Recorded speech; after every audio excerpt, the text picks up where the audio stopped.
कांशीराम देश में दलित चेतना के बड़े सामाजिक और राजनीतिक कार्यकर्ताओं में से एक हैं।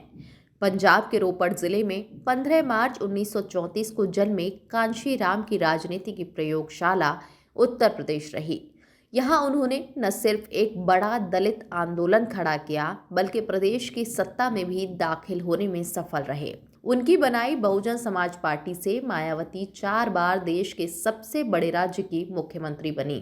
कांशीराम दलित राजनीति में अपनी आक्रामक छवि के लिए जाने जाते हैं। बाबा साहेब अम्बेडकर से गहरे प्रभावित कांशीराम कोई बड़े विचारक नहीं थे, लेकिन उनकी सांगठनिक और नेतृत्व क्षमता बेजोड़ थी।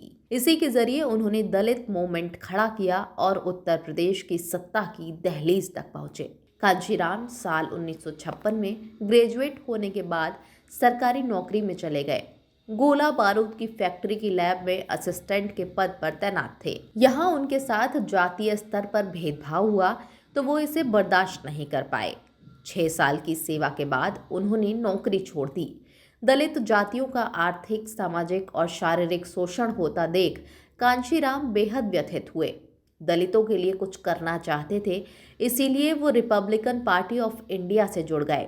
यहाँ उन्होंने देखा कि दलितों की लड़ाई लड़ने का दावा करने वाले नेता लालची और भ्रष्ट हैं, एक दूसरे को ही नीचा दिखाने की कोशिश में लगे हैं। कांशीराम तो देश भर के दलितों को एकजुट करना चाहते थे।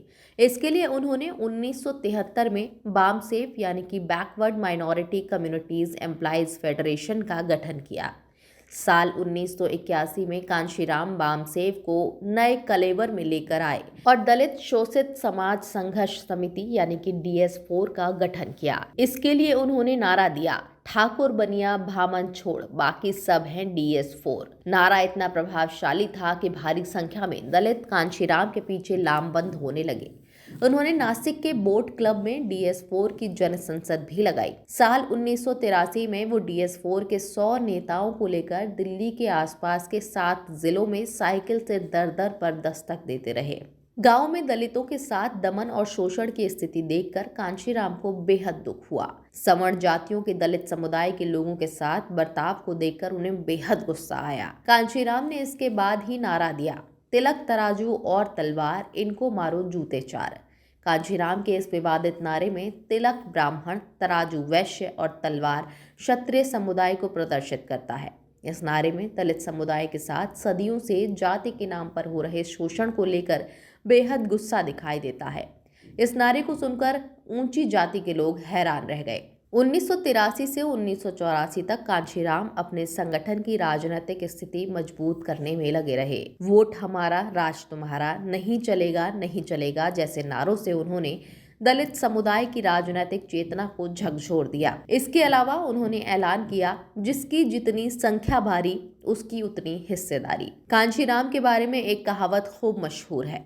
अपनी राजनीति के शुरुआती दिनों में वो एक बात कहा करते थे जिसे आज भी राजनीतिज्ञों द्वारा कहा जाता है। कांशीराम कहते थे, पहला चुनाव हारने के लिए होता है, दूसरा हरवाने के लिए और तीसरा चुनाव जीतने के लिए होता है।